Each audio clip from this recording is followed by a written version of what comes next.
Voilà, je remercie le Conseil scientifique de la FMCSGE de m'avoir invité pour vous parler de l'actualisation des recommandations de la gestion des antiagrégants et anticoagulants en endoscopie, recommandations communes à la BSG et l'ESGE. En introduction, je dirais que la gestion des traitements antiagrégants ou anticoagulants est en endoscopie une situation qu'on connaît tous, qui est fréquente, qui est souvent complexe et qui nécessite d'un côté de connaître le risque hémorragique des gestes entrepris et de le mettre en balance avec le risque thrombotique lié à l'arrêt des traitements.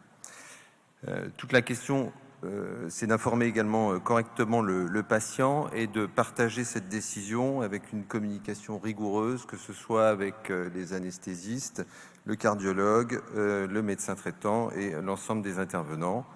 Et donc, je vais vous présenter ces nouvelles recommandations. Je dirais que c'est une situation qui est fréquente, puisque vous savez que plus de 3 millions de Français sont sous anticoagulants, que les antiagrégants plaquettaires représentaient près de 48 millions de boîtes vendues en 2018, et que d'un autre côté, notre spécialité se transforme, puisque de gestes essentiellement diagnostiques, nous augmentons de plus en plus la part d'interventionnels et donc le risque hémorragique. D'un autre côté, c'est une situation qui est aussi potentiellement dangereuse parce que l'arrêt de ces traitements n'est pas sans conséquences. L'arrêt de l'aspirine entraîne 3 fois plus d'événements cardio- et cérébrovasculaires, et ceci le plus souvent, dans plus de 70% des cas, dans les 7 à 10 jours qui suivent l'arrêt.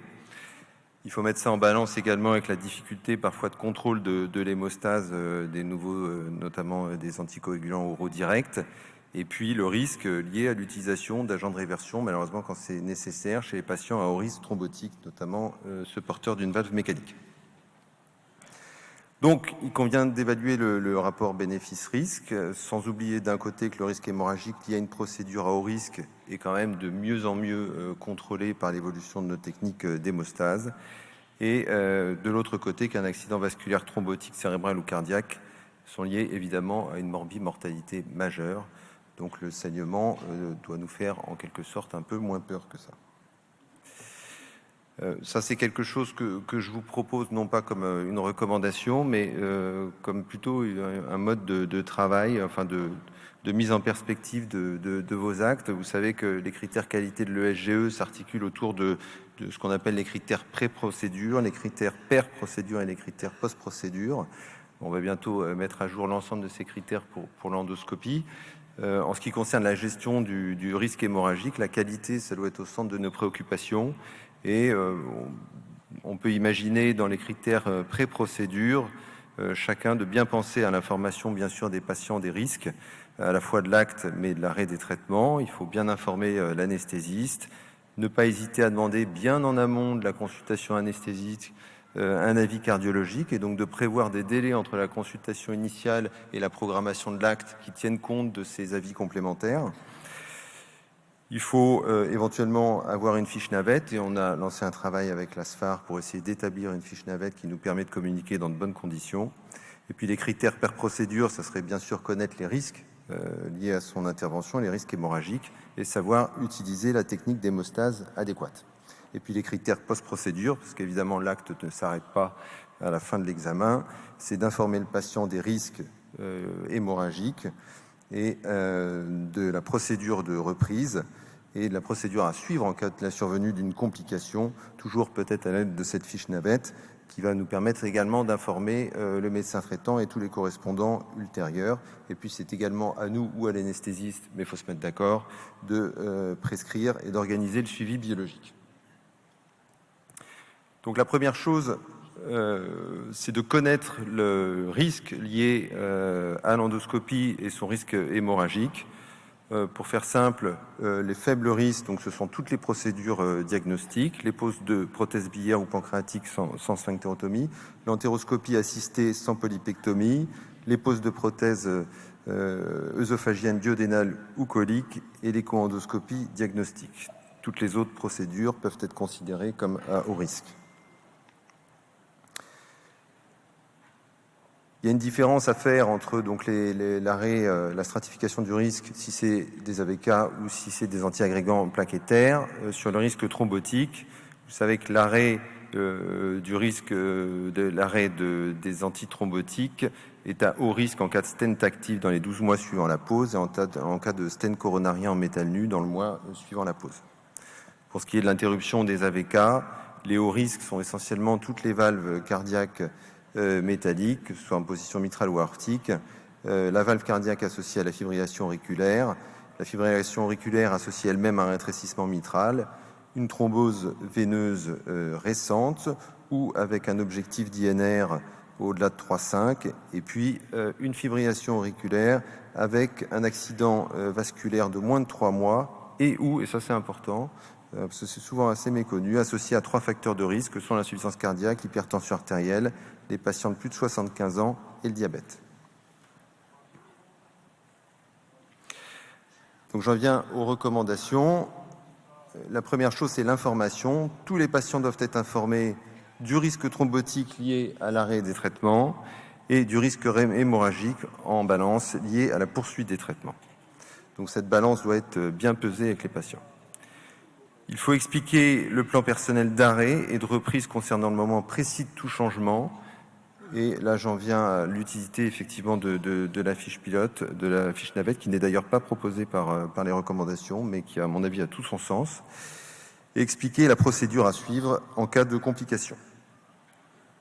En ce qui concerne la gestion des antiagrégants plaquettaires, et là c'est un point important, pour toutes les procédures endoscopiques, il est recommandé de poursuivre l'aspirine, à l'exception de l'ampulectomie, mais c'est une recommandation faible avec une preuve de qualité faible, tout simplement parce que personne n'a jamais essayé de faire d'ampulectomie sans arrêter l'aspirine. Et si l'on envisage l'arrêt de l'aspirine, cela doit se faire qu'au cas par cas, donc il laisse quand même une petite porte ouverte, mais avec une recommandation faible et des preuves de qualité faibles. En ce qui concerne la gestion des antiagrégants plaquettaires, pour les procédures endoscopiques à faible risque hémorragique, il est recommandé de poursuivre les traitements par antagonisme des récepteurs P2Y12, donc ça aussi c'est un point important, en tant que thérapie antiplaquettaire simple ou double. Et pour les procédures endoscopiques à haut risque hémorragique, chez les patients qui sont à faible risque thrombotique, il est recommandé d'arrêter les antagonistes des récepteurs P2Y12 7 jours avant la procédure, sachant que selon les recommandations de l'European Society of Cardiology de 2018, ce temps peut être raccourci à 3 jours pour le ticagrelor et, ce qui nous concerne souvent le plus, 5 jours pour le clopidogrel. Pour les patients sous bithérapie antiplaquettaire, il faut poursuivre l'aspirine. Et pour les procédures endoscopiques à haut risque chez les patients à haut risque thrombotique, il est recommandé de poursuivre l'aspirine et de consulter un cardiologue afin d'évaluer le rapport bénéfice-risque de la poursuite ou de l'arrêt des traitements. Donc là, je pense qu'à ce niveau-là, je vous ai déjà perdu. Donc c'est pour ça que je vous ai fait un petit tableau. D'un côté, donc, pour vous résumer ce que je vous ai dit sur les procédures à faible risque à gauche, donc là, c'est pas très compliqué. On poursuit le traitement. Et pour les procédures à haut risque sur un terrain à haut risque, il faut envisager l'arrêt. Et d'ailleurs 6 à 12 mois après l'insertion d'un stent actif et après 1 mois après la mise en place d'un stent métallique simple et, comme je l'ai dit, poursuivre l'aspirine. Et puis sur les terrains à faible risque, eh bien, on arrête le clopidogrel, le prasugrel ou le ticagrelor, mais là encore, on poursuit l'aspirine. On passe aux AVK. Alors, pour les procédures endoscopiques à faible risque, il faut poursuivre le traitement par AVK avec un contrôle de l'INR qui doit être dans la zone thérapeutique. Et pour les procédures endoscopiques à haut risque chez les patients à faible risque thrombotique, il est recommandé d'arrêter les AVK 5 jours avant la procédure et de vérifier que l'INR soit bien inférieur à 1,5 avant la procédure. En ce qui concerne les procédures endoscopiques à haut risque chez les patients à haut risque thrombotique, il faut arrêter les AVK 5 jours avant l'intervention et introduire une HBPM. Et la dernière dose d'HBPM doit être administrée au moins 24 heures avant l'intervention et l'INR doit être contrôlé et doit être inférieur à 1,5. En ce qui concerne les anticoagulants oraux directs, pour les procédures endoscopiques à faible risque, il faut omettre la dose le jour de la procédure. Et pour les procédures endoscopiques à haut risque chez les patients sous AOD, il est recommandé que la dernière prise ait lieu 3 jours avant la procédure. encore un petit tableau. Donc pour les procédures à faible risque, pour les anticoagulants urodirects, pas de prise le matin de l'examen. Pour les AVK, on poursuit le traitement en vérifiant que l'INR est dans la zone thérapeutique. Et les procédures à haut risque, prise de la dernière dose donc des AOD 3 jours avant l'endoscopie et avec une reprise 2 à 3 jours après la procédure. Pour les AVK, les terrains à faible risque nécessitent d'arrêter les AVK 5 jours avant l'endoscopie et de surveiller l'INR et reprendre les AVK le soir de la procédure et surveiller l'INR une semaine après. Et pour les terrains à haut risque, il faut là encore arrêter les AVK 5 jours avant l'endoscopie, mais effectuer un relais par HBPM avec une dernière dose 24 heures avant la procédure. Voilà. Les points forts, il est déterminant de connaître donc d'un côté le risque hémorragique d'une procédure et de le mettre en balance avec le risque cardiovasculaire lié à l'interruption d'un traitement anticoagulant ou antiagrégant. Il est important d'informer le patient à la fois des risques hémorragiques liés à la procédure, mais également des risques thrombotiques. Et puis de la procédure à suivre en cas de survenue d'une complication retardée. L'aspirine peut être poursuivie quelle que soit la procédure, sauf encore éventuellement donc l'ampulectomie. Et aucune procédure diagnostique, y compris avec biopsie, ou à faible risque hémorragique ne justifie d'arrêter un traitement antiagrégant ou anticoagulant, sauf les anticoagulants urodirects le jour de l'intervention. Voilà, je vous remercie.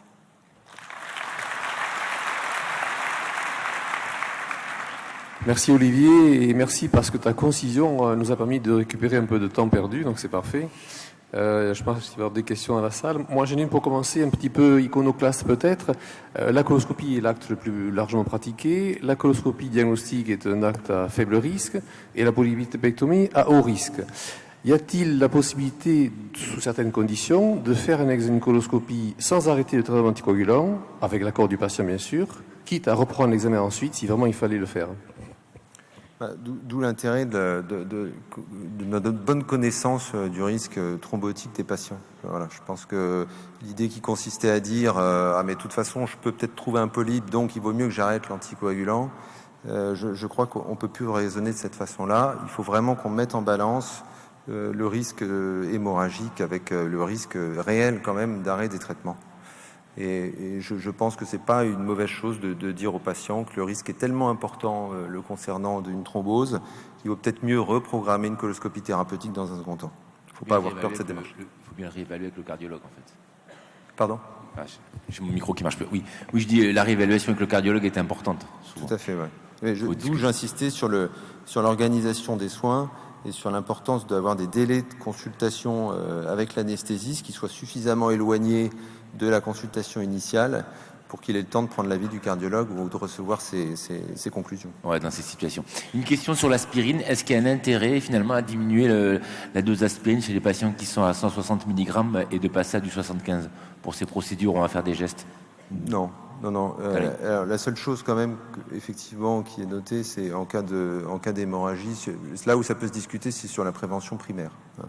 Bien sûr, s'il survient une hémorragie, l'aspirine on l'arrête en cas de prévention primaire, et il suggère même de le poursuivre en cas d'hémorragie en cas de prévention secondaire.